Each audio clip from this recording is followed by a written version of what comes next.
There's my tent. Good morning. It is about 8:30, 8:40. I've actually been up for a couple hours. Well, been awake for a couple hours. I have taken my time this morning. I messed around with my video, combined all the videos yesterday into a single one. Charged my phone a little bit, ate something, changed. I slept okay here in this tent. It's the first time I've actually used it, and I also used my hiking air mattress. First time I used that. It was alright. The tent was a little small. I think it might be a little bit smaller than my other hiking tent.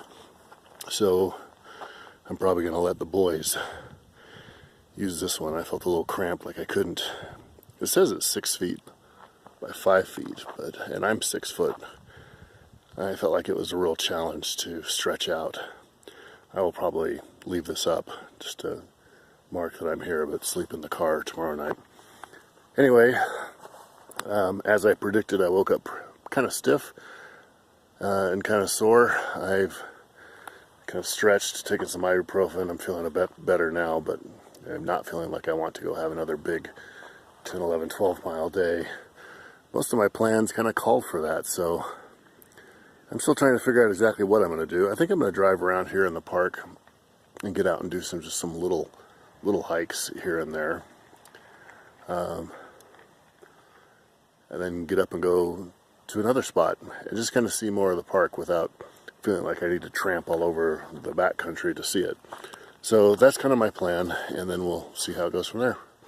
Okay, I am at Window Rock looking up Ute Canyon. You can see Independence Monument, Sentinel Spire, Pipe, Oregon, Kissing Couple, and just barely over there you see Cleopatra's Couch.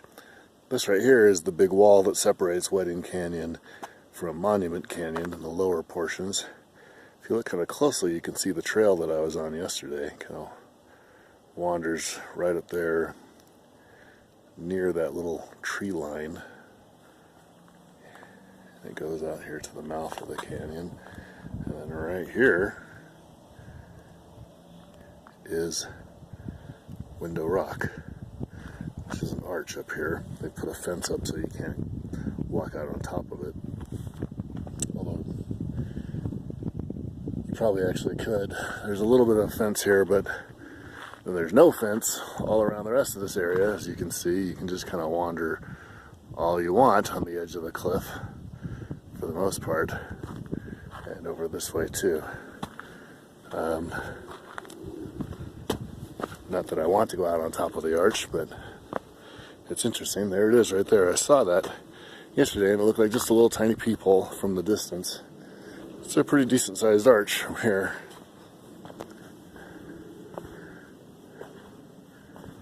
Over here you can see this canyon, which I have not explored. I think this is Redlands Canyon. It looks very small, like it just kind of goes right here and then boom, here's the gigantic wall that is the end of the canyon. And all the canyons kind of end the same way, although most of them go a little deeper into the mesa before they end. This one is probably the shortest one. It's just more of an amphitheater than a canyon. Over here you see Fruta and the Book Cliffs behind that. Over here you see Grand Junction. There's the Mount Garfield. I don't know if you can see it. It's that little notch in the Book Cliffs. And in between it's sparsely settled. This is, like I said, a very nice little valley.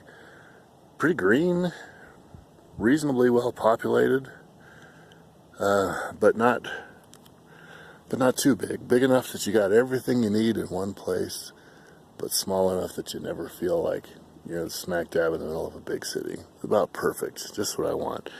And then of course, you've got the monument right in your backyard. And I noticed a lot of the locals spend a lot of time here. After work was over, there were quite a few people hiking, walking, jogging on that little loop that goes up Ute Canyon to the monument and then back to Ute Canyon. I think a lot of people kind of come in the evenings and just, that's where they jog or run or hike. I saw some people biking on the road. And again, it was Monday, April 1st yesterday. So it's not like it was a busy time, but you know, the locals get to use this. It doesn't cost that much for an annual pass, and it's probably worth it. Anyway, I'm going to sign off and make another video when I get to the next area. I'm standing behind the visitor center, which I went and spent, you know, I don't know, half an hour, 45 minutes inside. I watched a couple of videos. They have this overlook behind it of the canyons. It's very pretty. And then there's a little trail that goes this way. It's called Canyon Rim, that walks along the rim for about half a mile one way, and then you got to turn around and come back. So I'm about to do that. Unfortunately, watching those movies, as nice as they were, made me kind of sleepy. It's a little bit overcast today compared to yesterday, and in fact, I've been told that it's supposed to rain a little bit later today. So I want to get a few hikes in while the weather's still good, go back to camp, make some lunch, maybe take a nap. I didn't sleep. I woke up quite a lot last night, and I felt, obviously after as much hiking as I did yesterday, I feel kind of tired. So I'm going to do a few of these smaller hikes like this, check out stuff that you can see from the road, have a more relaxed day but still active. But then, like I said, in the afternoon I might take a little nap. I should also point out I see a lot of birds wheeling around. I saw a chipmunk a minute ago. I've had a few decent wildlife sightings. I did not see any deer here in the monument, although I saw a ton of them up in Kira County National Recreation Area when I was there the day before. I saw, I'm pretty sure, over 100 in several different groups. Here I've seen a bunch of bighorn sheep. Unfortunately, never at a time when I could take a picture or a video of them, but I saw first one kind of by itself. I saw two by themselves, and a little bit later I saw a little herd of about 30, including, I don't know, 4 or 5 lambs even.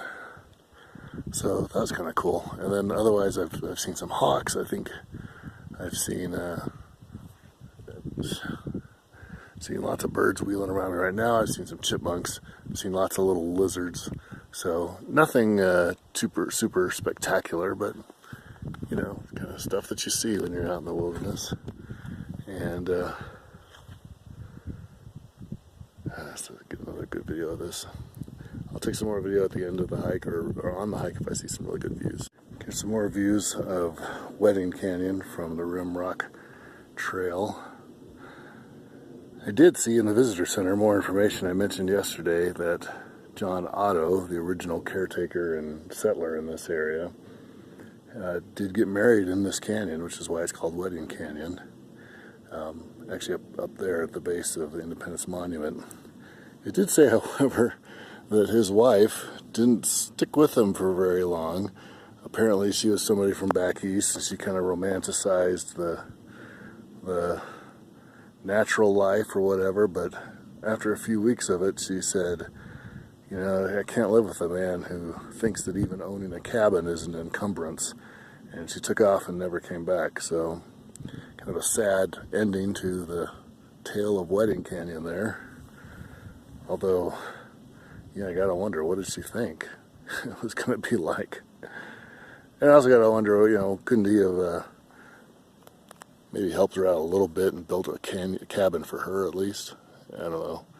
Kind of funny how that ended up being. Either way, pretty canyon. Looking at some of these formations from up here on the rim is really kind of nice. It looks like I'm just hanging right here on the edge, but actually I'm not. This is kind of a fenced-in area, so I am in no danger of falling unless I walk along the edge. And the trail is a little bit back from the edge, although there's nothing to stop you from walking on the edge, of course, other than common sense. So anyway, I'll take another video probably at the end of the trail. So also at the visitor center, there's an awful lot of talk about the different layers of rock, and although I'm familiar with many of them from reading about them and from my hobby interest in dinosaur paleontology, because a lot of these formations are bone-bearing formations. There's no way I can just look at them and tell what's what most of the time. But I did, however, get to where I can tell these two major species of trees apart. This here is the pinyon pine. If you look at these needles, they are definitely pine needles. Whereas the thing here next to it is the Utah juniper, and they have very different types of needles, and they also have these little berries. The pinyon pines actually have pine cones, although I've seen some around. I don't see any on this particular tree. Anyway, these two plants, which from a distance look very similar to each other for the most part, make up the majority of the vegetation here. And then there's other stuff too. There's different kinds of rabbit grasses and sages and smaller plants. But in terms of bigger things, trees, it's Utah juniper and pinyon pine. This is what you're supposed to build when you can't tell where the trail is. There's another one I passed just right over there. These are small and modest, but if you look around in this territory, you can tell that it's like you don't really see a trail. So if you can follow those things, that's what constitutes a trail. They're called cairns, and they're just stacked rocks. They obviously don't occur in nature. So if you see them, you know that somebody did it as a marker. They didn't have them early on, so I don't know why they're showing up now and not before, but this is probably what they needed. Getting to pretty much the end of the trail. Up there you can see the Book Cliffs viewpoint, which is the end of the trail. I'll probably walk all the way up there. Over here you can see the window. It's not a great view, but it's where I was a little bit earlier this morning. You can see the fence over there that I was standing at, and then the little arch. Right here below me is Sentinel Spire, which looks a lot cooler from below. And then spread out here before me is Ute Canyon, Fruta, and then in the distance the Book Cliffs. The geology of this is kind of interesting, and I found out a little bit more about it in the visitor center. There's a big fault here. You can see why there's this big tilt in the rock, because this was all uplifted. So this is all covered with the same rock that's over there on the Book Cliff, but because it was slanted, it eroded differently. So this rock is exposed here, all these rock layers. But all these rock layers, as you can see here, are deep underground over there. And what you have instead are some different rock layers. If you go further up this way, you can start to get faintest traces of them, but to a great degree, they're gone over here, and they exist over there on the other side of the valley instead. Well, there's Independence Monument. You may not know it, John Otto was the first person to climb to the top of it. And still every day on the 4th of July, there's a tradition of climbing to the top and raising the American flag on Independence Monument. The big formation there, which separates Wedding and Lower Monument Canyon, is called the Island.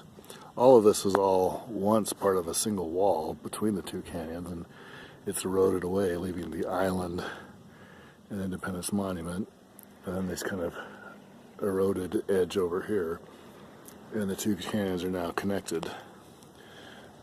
Over there, that formation is called the Saddlehorn. That's where my campground is. Anyway, this is a viewpoint specifically to look at the monument from this angle, which is a nice angle to see it. And you can look down Wedding Canyon there too, and look down Lower Monument Canyon that way. And here we have the monument from the side. Come around the road quite a bit. And you can see the monument from the side. It looked really narrow from behind, but here you can see it's actually long and thin because it's kind of wide this way. Here's the island. Here is the top of this formation, which I came around yesterday. So this is looking at Wedding Canyon. This is looking out Monument Canyon. Here they've kind of fenced this area off a little, but you can see where I was yesterday. In fact, you can see down there the trail that I was on. It's the Upper Monument Canyon Trail. It goes around the Kissing Couple, And the rest of this formation over there eventually becomes Cleopatra's Couch. And a little bit further on, I didn't think I was going to stop before I got there, but I stopped for this view. A little further on is the Coke Oven. So I hiked all of this at the bottom yesterday, all the way up that canyon and around the corner, kind of around that way into, you know, the dead end of that canyon. Here's another little dead end of another spur. The trail doesn't go this way, but you can kind of see, you know, again, what these canyons do. They just kind of dead end into these little boxy ends, and then there's sheer cliffs all the way up to the top. As promised, here are the Coke Ovens from the Coke Ovens overlook up above. Now spread out here you can see Monument Canyon as it fans out into a number of sub-canyons. Right there is the trail that I was on yesterday, although I didn't come quite that far. I came around the corner there, and somewhere right about in the middle of the screen would be where I stopped and turned around. And I had this view of the Coke Ovens. They did not look as impressive from that angle. I'm a little surprised. Maybe I should have followed the trail a little bit further, and I could have maybe got some better views of them. Anyway, and then the trail continues. You can kind of see right there where it goes around and eventually comes up this way. There's another sub-canyon out that direction. There aren't any trails there. Not that you need a trail to follow it, but I don't think there's anything to see over there. And then there's another sub-canyon over that way, which I also saw yesterday, obviously, since I was kind of right in the middle of this. You can see that this canyon here is very broad and wide, and this is kind of the end of Monument Canyon. I'm up at the top of one end of it, and the Rimrock Road is kind of behind me and continues all along here, and it circles, I think, much of the end of the canyon before it kind of moves on to the next canyon over, which I think is Ute Canyon. And then after that there's No Thoroughfare Canyon. Rimrock Drive doesn't go all the way to No Thoroughfare Canyon, but there is a canyon called No Thoroughfare Canyon, which is the southern or eastern, however you want to call it, most canyon in the monument itself. And there's a trail up that way too. It's allegedly a much more primitive experience than even this one was. And it's also it's a pretty long hike, and it gets you to, I think it dead ends eventually, but as all these canyons do. But you know, the interesting thing is that the monument itself, Colorado National Monument, has some kind of arbitrary borders, and there's other territory on either side of it, which is the same type of terrain. I think they grabbed most of them more spectacular bits of scenery and stuck it in the monument, but I think I'm actually going to go, not that I've walked a lot, but I've walked enough that I'm feeling some of the stiffness is loosened out. I think I'm going to go do a littler hike. I'm going to go just north of the monument. There's a big area called McGinnis Canyons Wilderness Area, and there's more canyons in there. I'm going to go just poke around a little bit. I don't intend to hike more than a few miles over there, but it might be kind of fun to see what we got over there. And there were some things I wanted to see. In fact, I think tomorrow I am going to push myself and have another big day. And although I had initially decided I didn't want to do this because I thought maybe it was too big, I kind of think that maybe if I don't do it, I'm going to regret it. So I think I'm going to go do the Rattlesnake Arches hike, which is a little bit north of here, and probably should have been part of the monument, quite honestly, because it's got the highest concentration of arches anywhere in North America, with the exception of Arches National Park, and it kind of has a similar look to it. Of course, I've been to Arches National Park a couple times, and I kind of want to see the Rattlesnake Arches, although I'm a little concerned that it's a very long hike. It's longer even than what I did yesterday. So I'm going to do it, and I'm going to be pretty exhausted at the end of it, but you know, I'm probably not going to come this way again for a long time, so might as well see it while I can. One last video before I leave Monument Canyon behind. Don't know that I'll come back this way or not. As you can see, the tops up here of the mesa is very, very different from the stuff below it. It is a totally different kind of rock. It's a totally different color. You can see that there's still little lingering patches of snow. It's kind of a very different world up here. Now if you look here, you can see some of the different formations. The stuff that looks like southern Utah, it's kind of reddish with the dark streaks, is Wingate sandstone. The whitish tan on top of that is Kayenta sandstone, which is much harder, and so it kind of makes these protective caps on the top. And then I've forgotten the name of the other sandstone layer right here. The smooth, slightly reddish, but not as red as Wingate. And it's on top of Kayenta. I saw what that was already, but I can't remember what it was. And then there's obviously a little seasonal waterfall over here, which is not flowing right now. But this is one of the little sub-canyons of Monument that I said I wasn't going to go to, but rimrock goes right around it, so I guess I can see it from the top. And it looks pretty neat up here. And I don't know, maybe I am going to regret a little bit that I didn't spend more time exploring these upper canyons, although like I said, I don't think there's a trail up here, so it would be a little bit more work to make your way here without a trail. Alright, so here we are again at the edge of Monument Canyon. This is now the backside of the coke ovens. There's a really nice overlook here. I took a little hike, some switchbacks down to get to here. This is the backside of the coke ovens. So right over there, just over this, it just looks like a wall here. It's very flat. Over there is Cleopatra's couch. That's the trail that I came around that, looked at the coke ovens, and turned around. And I showed you earlier the coke ovens kind of box canyon that was the end of Monument Canyon. This is now another box canyon that's the end of another branch of Monument Canyon. Over here, there's another branch, and then if you look over that wall, there's yet a fourth little box canyon branch that is also the end of Monument Canyon. So Monument Canyon branches into like this kind of fan-shaped, you know, 4 little branches. Well, actually, even more, because there's another one over there. So it branches into this kind of fan-shaped series of little sub-canyons, sort of like fingers. And then right here is kind of the palm, I guess, the main part of Upper Monument Canyon, which I hiked up to. Not that I can tell exactly where it was, but I'm looking right now at right about where I stopped yesterday. So I came this far and then turned around. But, you know, from the top you can see that there's quite a bit more here.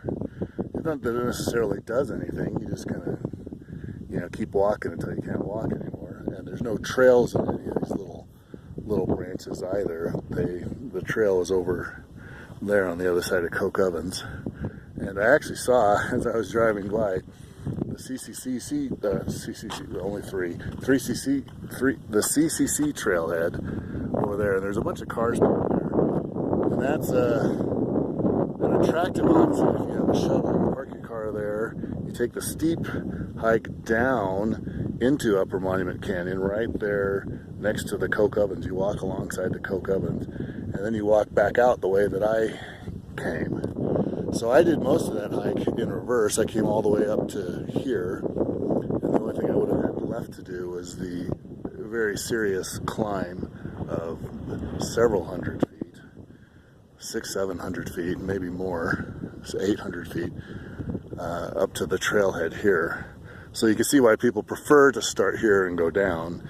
But you need a shuttle to do it, because it's a one-way hike. Anyway, I did most of it yesterday, so in both directions. yeah, here's all of the very upper reaches of Monument Canyon that I didn't quite get to on my hike. In fact, there's no trails that go here, so I would have to just bushwhack my way through here if I'd really wanted to explore these anyway. Okay, so we are up near the top of Rimrock Drive at about 6,500 feet, and you can see that it looks very different. It's much more mountainous, much more trees, much bigger trees. The rocks are different. They're kind of this grayish tan stuff. The terrain's different. Way out there you can see Upper Monument Canyon where I hiked, and it's, you know, almost 1,000 feet, you know, lower. The rim here is over 6,000 feet in all cases, and close to 6,500 feet at its highest. And then of course there's, you know, additional peaks and stuff up here, so the mesa's pretty tall, but you know, there's a lot of elevation change between where I hiked yesterday and where you can get up to up here. And luckily I drove it. I didn't have to do this the hard way, but yeah, it's interesting to see the changes. Okay, so I'm in Ute Canyon. This is fallen rock right in front of me. Rock that kind of fell, but instead of toppling forward and creating a big boulder field, it's kind of still standing there. So this is Ute Canyon. It goes this way. As you can see, it's not in terms of spectacular scenery, it doesn't offer as much as Monument Canyon and Wedding Canyon, and it's much less developed for recreational use, although I do think that there's a trail that goes through here. It wasn't one that I ever had on my radar as one to do. It was really long and with relatively little to see other than fallen rock itself and kind of generic canyon scenery. Not that it isn't nice in its own way, but I had to prioritize, so this one didn't ever really make the cut. But Ute Canyon, because of Rimrock Drive, I get to see it anyway. Well, I had earlier said I didn't think Ute Canyon looked very spectacular, but I was clearly wrong. That was just the section I was looking at.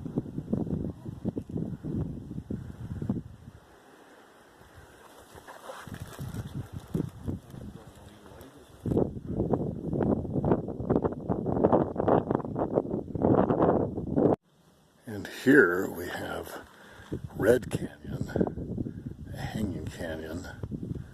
It kind of looks like it has a glacier-shaped topography, but it doesn't. It has to do with the softness and hardness of the different types of rock. So the dark rock at the bottom is harder than the sandstone here. So erosion did not proceed very quickly once it reached that far down, and it went out sideways instead and washed more stuff out sideways. Kind of created this interesting view. And this is a pretty canyon. This is called Shivers Point. There's an overlook here that I'm standing on. I had to hike down to from the road. It's a pretty significant canyon.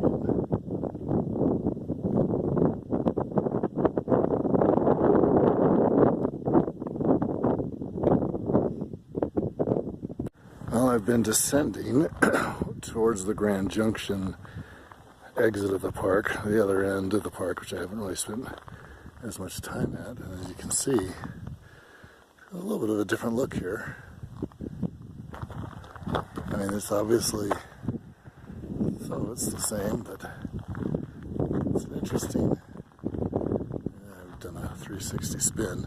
It's an interesting look over here, a little bit different.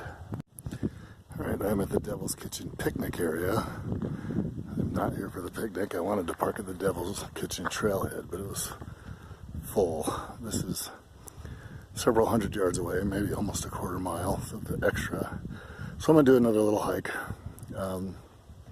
Actually, this will probably be the longest one I've done so far today, to the Devil's Kitchen. There's obviously a lot of people in this particular area of the park, and it's close to the Grand Junction entrance. That's probably why. So I'm going to go a little bit up Echo Canyon to Devil's Kitchen, and we'll show you how it goes. I just took some Tylenol. I think my general lack of good sleep the last 3 or 4 days is starting to kind of catch up to me. Physically, I feel pretty good. All the stiffness and the soreness has mostly worked itself out, but I've had kind of a headache and feeling kind of groggy. So I'm going to do this hike. I'm kind of on the opposite end of the park from the campground. So we'll see what I do after that. I had had some ambitious ideas at some point earlier this morning. I had also had some very lazy ideas. Right now I'm leaning more towards the latter, of maybe even going back and taking a nap or something. But we'll see. Okay, here I am at the real trailhead. I just read a sign that there's actually 4 trails that all start here. I'm going to do Devil's Kitchen. It's a little bit less than a mile one way, and then you have to turn around and come back, but you gain a fair bit of elevation after you do it for a while. You have to climb up to the top of a bench, apparently. But it's short enough, I think I can put up with it. I've gotten a little leery of too much ascent, but this isn't too much. There's also some really cowabunga trails this way. No Thoroughfare Canyon goes out this way, and the maintained trail is only half of its distance, and then it goes all the way to a trailhead way up on the top of the mesa. And then Old Gordon trailhead's kind of similar. It's a little bit more maintained, but it also is pretty far with a lot of big climbing. And then there's also Echo Canyon, which supposedly gets a lot more water than the rest of the area here. So it's got a lot of plant growth and wildflowers and stuff. So I think I'm a little too early for that, but I don't know. Maybe not. That'd be kind of fun if I could see wildflowers. I think I needed to be here a few more weeks from now to really see them though. Anyway, I'm going to put this away and we'll see what we get as we follow the trail to Devil's Kitchen. Well, I got to the first fork pretty quickly, and now I'm entering the mouth of No Thoroughfare Canyon. Over this way is the way to Echo Canyon. I'm going to go this way. Of course, I'm not going very far down the canyon before I turn off and go to Devil's Kitchen, where I have to climb up a little bit to a bench here on the right-hand side. I did not bring my hiking poles, and I hope I don't wish that I had. It looks like I'm going down quite a bit to the very bottom of the canyon, and then I'm going to have to climb back up again, which means I'm going to do a fair bit of up and down, and that's where I really kind of enjoy having my hiking poles. So I hope I don't regret not bringing them and I end up having really sore knees after all this. We'll see. Well, the turnoff for Devil's Kitchen was sooner than I thought too, so No Thoroughfare goes that way. I still have almost half a mile this way. Looks like probably most of it uphill. Okay, I'm in Devil's Kitchen. We were just welcomed by the sound of that crow. It's a pretty spectacular place. This gigantic thing here. And there's this kind of, almost like a cave.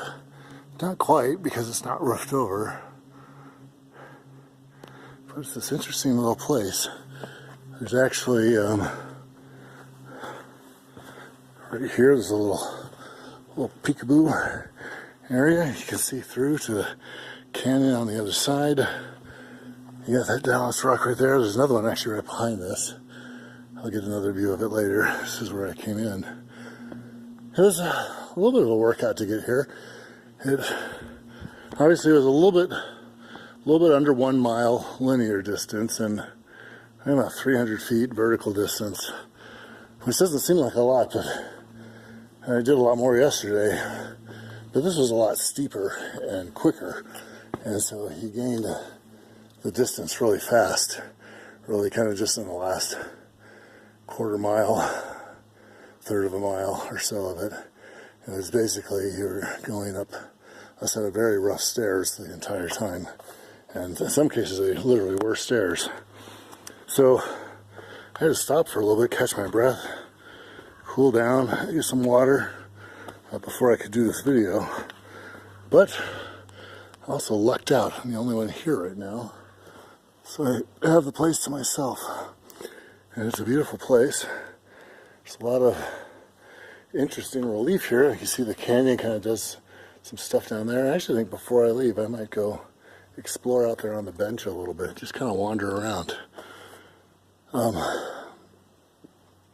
As you can probably see, it's also gotten cloudy, overcast a little bit, a lot of contrast to yesterday in that regard.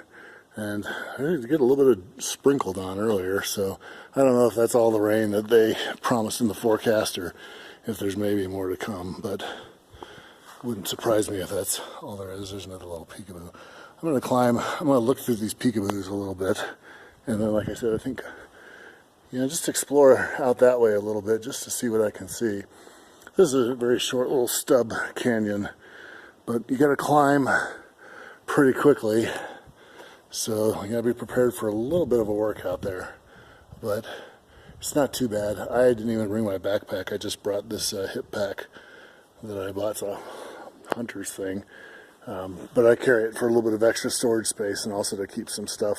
I usually keep it up front so I can grab things that I need while I'm hiking, like water bottles and stuff. And I got 2 water bottles in there, which is more than adequate for this little short hike. I actually had to rotate it around behind me though, because it was actually getting in the way of my legs because I was taking such steep steps that it was actually getting in the way, so I had to rotate it around behind me. Anyway, highly recommend this. This is a fun hike. I bet you, actually, if you came here with some kids who were, I don't know if they're too young, they'd probably complain too much about doing the hike, but if they're 6 to 12 or so, this would be a blast, and they could just run around up here and play around. There's the crow. They could just run around and play around, and they'd have a blast up here. It'd be a lot of fun. Okay, I climbed up here. As you can see, this peekaboo is not a hole, it's actually a crack. And you can see the neighborhood out there. Down there where my little pack is where I was. So I climbed up a fair bit. It was kind of fun. Fun type of exploration. And then I'm up on this little ledge, and I can look out here over No Thoroughfare Canyon. It's got some dramatic lighting right now because some sun's starting to come out through the rain clouds. And it's, obviously a pretty precipitous drop from where I am. This canyon's really interesting compared to most of the others around here. You can see that the dark rock makes up a lot more of the canyon than what we're used to. It's usually these upper levels make up the body of the canyon, and here they only make up the very top of it. So this will be a fun one to come back and do something. Anyway, I'm going to get down. It's really windy blowing through here. Maybe I'll lose my head. Just going to rest a little bit since I made it. Just enjoy it up here for a little bit and then head back down to the car. Alright, well, since I was up on the Devil's Kitchen bench, I thought I'd walk around. It's all pretty flat, slick rock, easy to walk on. A lot of nice views up here. You can see there into the outlying suburbs of Grand Junction that come almost right up to the monument. Here's the end of Rimrock Road as it's come almost all the way down. Here's the No Thoroughfare Canyon Trail, and then there's our trail, and I think it looks like they join. I didn't think it was that close, but maybe it is. Over this way, I'm high enough now that I can see over these cliffs, and I can see the other cliffs behind them that I could see earlier that head off in the direction of Echo Canyon and Old Gordon Spot. And I go, I think, explore a little bit of the other side of the bench while I'm at it, and then I'll head down. Alright, there's inside Devil's Kitchen. I'm now standing by those 2 big standing rocks. Here's No Thoroughfare. As these guys are showing, you can actually walk around there. You could probably climb up that, right there where that guy is. It kind of looks almost like a staircase. I'm actually not in the mood. That just looks like more work than it's worth, since the views are basically the same as where they are where I am right now. But yeah, this is a fun place to hike. It's not very far, easy to get to. It's a little bit of a workout because it's really pretty steep, but it's not far, so it's a workout you can do and then catch your breath at the top and then feel like you're in good shape to mess around in the kitchen. And I had a lot of fun exploring the kitchen. Kind of felt like a little kid again, climbing all over these rocks. Although when I was trying to get back off, I did not feel like a little kid again. I was extremely careful not to hurt my knees or something else getting down off these rocks. I didn't want to just jump around like a sprightly little mountain goat like I might have done if I was my teenage son's age.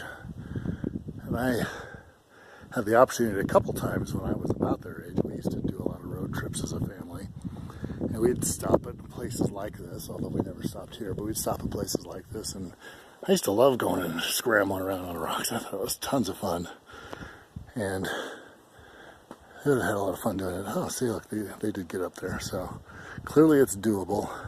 It just looks like it's maybe more, I don't know where, I mean, they're just going to go up there, I guess.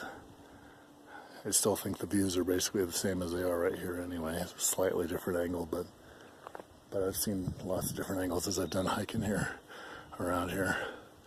It'd be kind of fun to go up there, but I'm not in the mood. I thought this was the real attraction here, and I've already done it, so I think I'm going to wrap it up and head back now. Last look back at Devil's Kitchen. It took me longer to get down than I thought. It's really hard to find the way down. There are some cairns, a few, but they're very small and they're often hard to see. And I had a lot of trouble finding the trail. In fact, at one point I very clearly was off of it and I had to do some 3-point scrambling, and I finally found it. But it's really challenging. Julie would have really had a tough time with this, and she had a hard time coming down from Timp Cave because of her old knee injury. And this would have been way harder. Would have been a lot easier if I had brought my hiking poles, which I didn't think to do. I really kind of wish that I had. Both the climbing and the descending would have been easier. I bet Julie could do it with some hiking poles and a knee brace. She would enjoy it. But it would be hard, because it was hard for me to come down. Like I said, I had to sit and scoot a couple times and then really wander around quite a bit trying to figure out where the trail was. There's still more downhill, but I'm probably not going to turn around and look back. And I think this is the last spot where I get a good view of the kitchen. And so off this way and back to the car. It's kind of ants in a long time. They used to be really common in Texas when I was a kid. And then fire ants moved in, and these guys went locally extinct, basically. Fire ants killed them all off, outcompeted, whatever. But it's kind of fun to see them. These are obviously not as aggressive, even though they're bigger and more intimidating than fire ants, but they're not nearly as aggressive. And so they're not nearly as bad. But yeah, how many times I messed around with these guys out on the playground when I was a little kid at recess? An awful lot. It's kind of fun to see them again. Alright, so I decided, since I was here, rather than go back to the car, I'd check out the Zecko Canyon Trail. I don't think it's very far. I don't really remember the details of it because I wasn't planning on doing it, and I didn't really look at it very closely. I don't need to go all the way if I don't want to, but I want to check it out. Unfortunately, the first thing it did was drop quite a bit, probably close to 100 feet, although it was gradual at least, down to this wash, which you can see that there's sometimes water in, and in fact it's enough so that it can support these willows, which are starting to bud. So like I said, I'm a little too early. I don't think this is going to be nearly as spectacular as it would be in a few weeks when wildflowers and stuff are all blooming, but I'm going to check it out anyway because I'm here now and I won't be in a few weeks. I've seen quite a bit of it, but now I'm as close as I'm going to be, right across the little valley from it. I really like the valley wall over there. It's totally different than what I've seen otherwise. So you can see there's a fence down there, and the edge of the monument is private property this way, and in fact there's a house perched right there. It's quite a big house, but quite an odd location too, because you got hikers right through your backyard, which I talked a little bit about that yesterday. There's a whole subdivision in another part where hikers going right through their backyards. A little strange, but I guess if you really like outdoorsy stuff, it'd be a fun place to have your house. Well, it doesn't look like I've gone very far, but actually I've had to wind up and down and around this slick rock. The trail has been all slick rock like this, and I'm headed down now, but mostly I've been doing some pretty steady climbing for quite a long time. Just past an older couple. They looked like they were pushing 80, and you know, they were friendly, but it's hard to talk to them because it was kind of, hey, what'd you say? You know, they were old. So if they can do it, I think I can manage. They said it's not that much further. Although I saw those guys leaving the trailhead about the same time as I headed for Devil's Kitchen. So I've already done Devil's Kitchen, come back to here. But then again, they've got at least 30 years on me, so I could probably move a little faster than they can. Well, I finally made it inside Echo Canyon, and sure enough, I'm too early. There's not a lot of greenery yet, no wildflowers, the trees aren't blooming quite yet. But it's still pretty, and it's nice, and you can hear these dead leaves that didn't completely fall rustling in the wind. I really was unprepared to do this, though. I really wish I'd brought my backpack so I could stop and eat something. I don't have any food with me. I wish I had brought my fleece, because I feel like I'm going to want to sit here and enjoy this, but I'll probably get cold pretty fast, and I don't have my fleece with me. And I really wish I'd brought my trekking poles, because this trail is just non-stop up and down. It's either up or it's down, and it was a little more work than I thought. I'm afraid it's going to be even more work going back, not only because I'll be more tired, but I think I might have gone more down than up, so I have to do that in reverse. Although maybe not. I did a fair bit of up too. I don't know, it's hard to tell. Anyway, I really wish I'd brought those 3 things, but you know, I didn't, and here I am anyway. I'm going to keep going. Looking back where I came from, again, you can imagine that in spring or summer this would be very beautiful. Probably hot in summer, but a couple more weeks when spring's really here, this will be spectacular. It's pretty enough as it is right now. It's red and tan canyon walls, a little creek down at the bottom, and even though it's kind of dry and still winterized, even the vegetation's kind of pretty. I don't know how much of the year this creek runs, but it's certainly running now. It's not a lot of flow, but a little bit, and it goes up underneath that rock right over there. Probably can't see it because the trees are in the way, but there's a big fallen boulder that kind of blocks off the creek, but the creek goes between it and the rock wall. If this runs all year round, that would make this a very beautiful place to homestead, wouldn't it? Look at that overhang. Anyway, I'm just walking in the creek bed mostly, when I can even see a trail, which isn't very often. It just is right alongside the creek, and then it often just goes into the creek bed and follows the creek bed for a while. So I just passed the guy, or more accurately, he passed me. He came up behind me. He was moving a lot faster than me. I asked him if he knew how much further this was, and he said, no, last time I wanted to do this was all underwater. So this does get water sometimes, flash flood season. You can tell because, you know, just looking around, you can see stuff's been washed around. Anyway, he said he didn't think it was much further, but he does not know that from personal experience.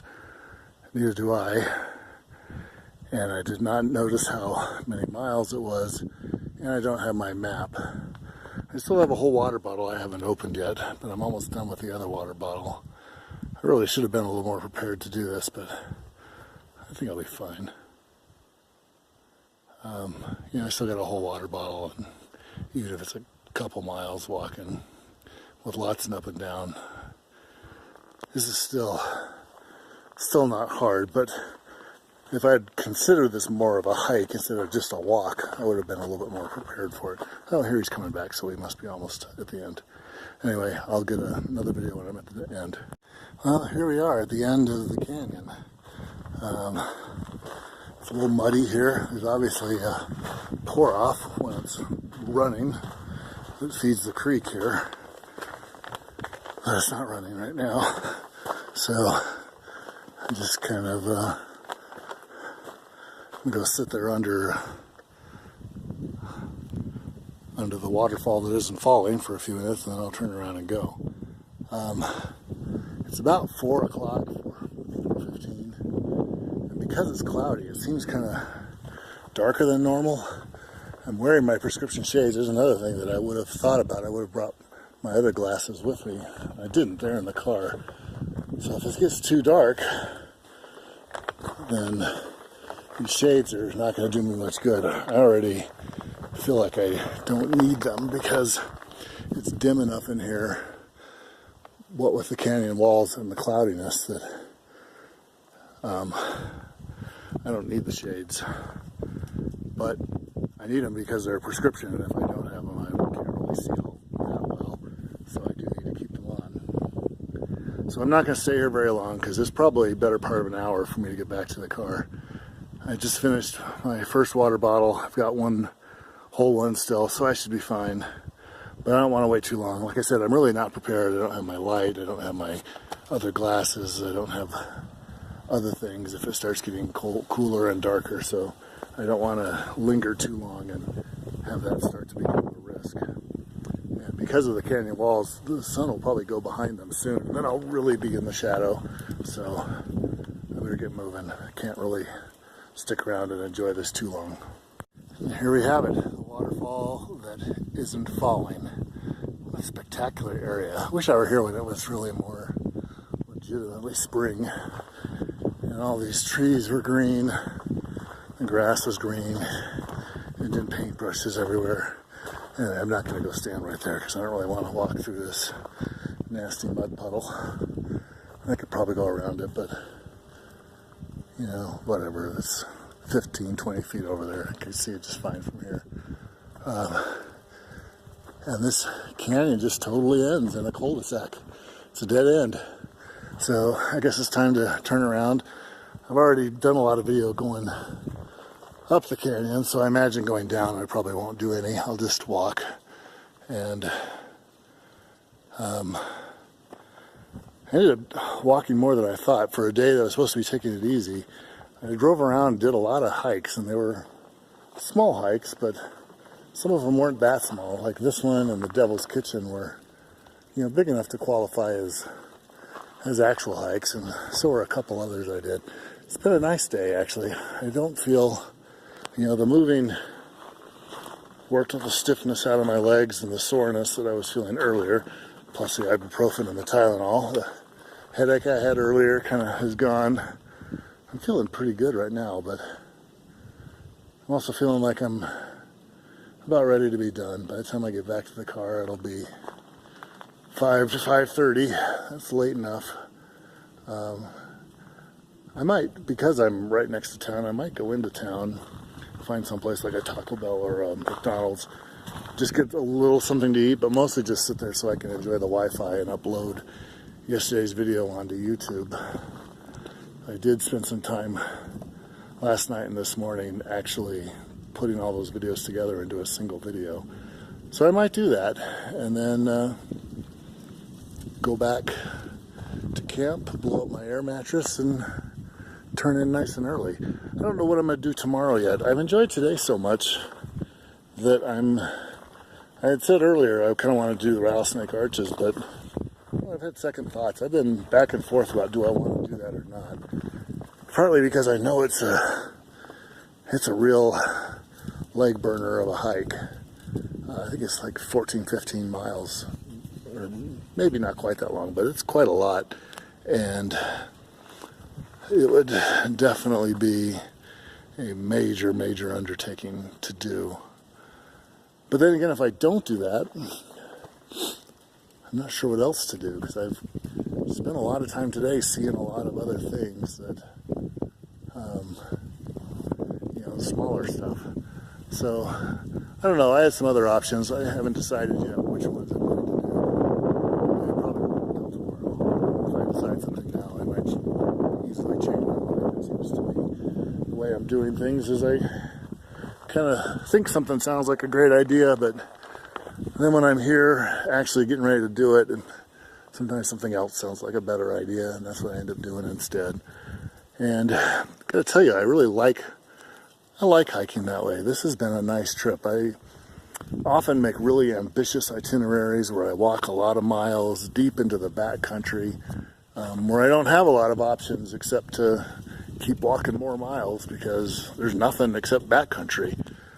This has been really kind of nice, and I didn't think this is the kind of hiking trip that I would like, but I've really enjoyed it. Oh, I can hear the echo. Now, what do they call this? Echo Canyon. I really enjoyed it because it's been relaxed, it's been easygoing. I haven't really seen a lot of people, but I haven't seen no people. You know, even when I go in the backcountry, I see some people. There's usually some other hikers or hunters or somebody. So I haven't really seen that many more people here. And the funny thing is, most of the people I have seen, it seems like they're older, retired local people who, because they're retired and because this is what they do to stay in shape, they just get out and go walking in the monument.